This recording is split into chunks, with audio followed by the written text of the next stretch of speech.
ବର୍ଦ୍ଧମାଳତୀର ହଉଛି ଅଲଗା ଫୁଲ, ତାର ଅଲଗା ପତ୍ର, ଅଲଗା ପତ୍ର।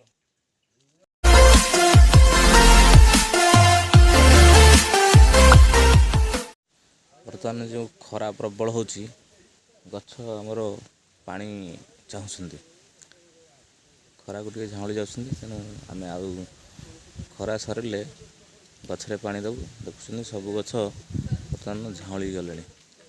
ତେଣୁ ଏ ଭିଡ଼ିଓଟି କରୁଥିଲେ ଏଇଥିପାଇଁ। ଏରା ବୁଢ଼ା ହେଇଯାଇଛି।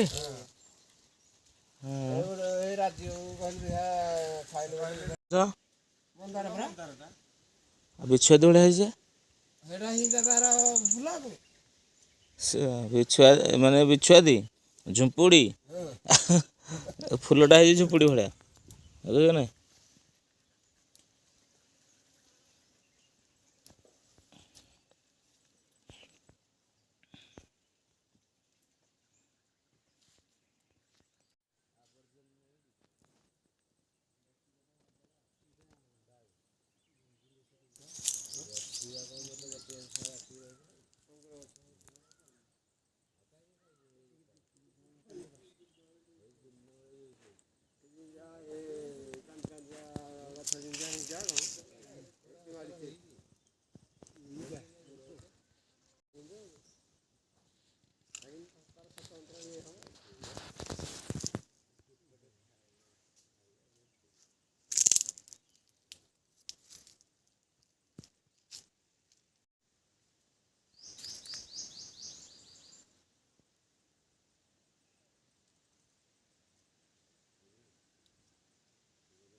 ଖରାରେ କେମିତି ଗଛ ଗୁଡ଼ା ଝାଉଁଳି ଯାଉଛନ୍ତି ତାଙ୍କ ଯତ୍ନ ନେବା। ଆଉ ଯେଣୁ ଦୁର୍ଲଭ ଗଛ, ତେଣୁ ନିହାତି ଭାବେ ତାଙ୍କୁ ଯତ୍ନ ନେବାକୁ ଆମର ଆବଶ୍ୟକତା ଅଛି। ଯଦି ଆମର ଏଇ ଭିଡ଼ିଓଟି ଭଲ ଲାଗୁଛି ଆପଣମାନଙ୍କୁ, ତାହେଲେ ବହୁମାତ୍ରାରେ ସେୟାର କରନ୍ତୁ, ସମସ୍ତଙ୍କ ପାଇଁ ପହଞ୍ଚୁ, ସମସ୍ତେ ଦର୍ଶନ କରନ୍ତୁ ଏ ବୃକ୍ଷକୁ। ଆଉ ପ୍ରାୟ ପଚାରୁଛନ୍ତି ଯେ ଏ ଲୋକେସନ୍ କେଉଁଠି? ଆର ସ୍ଥାନ ହେଉଛି ଆମର କଟକ ଜିଲ୍ଲା ବଡ଼ମ୍ବା ବ୍ଲକରୁ ଗୋପପୁର ହାଟରୁ ଯଦି ବଡ଼ମ୍ବା ପଟୁ ଆସନ୍ତି ତାହେଲେ ଡାହାଣ ପଟେ ଆସିଲେ ବଡ଼ କମ୍ବିଲ ଗ୍ରାମ ପଞ୍ଚାୟତ ପୂର୍ବରୁ ଅଚିହ୍ନା ବନ ଅବଧୂତ ଆଶ୍ରମ, ସେ ଜାଗାରେ ଏଇ ବୃକ୍ଷ ଅଛି। କିନ୍ତୁ କାହାକୁ ଛୁଇଁବାକୁ ଦିଆଯାଉନି, ଦୂରଦର୍ଶନ କରିପାରିବେ ଯେଉଁମାନେ ଆସିବେ। ବର୍ତ୍ତମାନ ପାଣିର ଅଭାବରୁ ତାକୁ ପାଣି ନିହାତି, ଖରା ହେଉଛି ପ୍ରବଳ, ତେଣୁ ପାଣି ଦିଆଯିବ।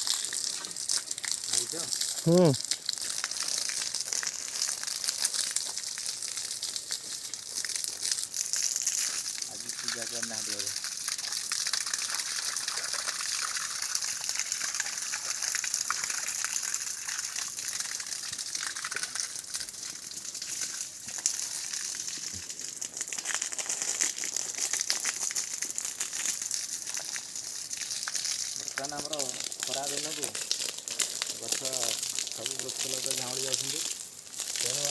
ବଞ୍ଚେଇ ରଖିବା ପାଇଁ ହେଲେ ପାଣି ଦେବା ନିହାତି ଆବଶ୍ୟକ ଏବଂ ନିଶ୍ଚିନ୍ତ ବୃକ୍ଷକୁ ପ୍ରାଣପଣେ ଚେଷ୍ଟା କରିବା ପାଣି ଦେଇକି ବଞ୍ଚେଇବାକୁ ରକ୍ଷା କରିବାକୁ ପଡ଼ିବ। ତେଣୁ ଯାହା ହେଇଯାଉ ଖରାବେଳ ଝାଉଁଳି ଯାଉଛନ୍ତି ସବୁ ବୃକ୍ଷ।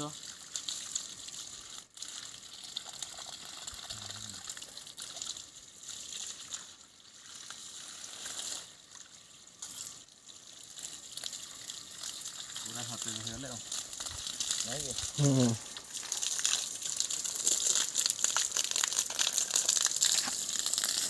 ଶୀଘ୍ର 21 ପତ୍ର ଦିଅନ୍ତୁ, ଏହା ହିଁ କାମନା କି ନାହିଁ? ଆଜ୍ଞା।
ପିଣ୍ଡି ଗୋଟେ ହବ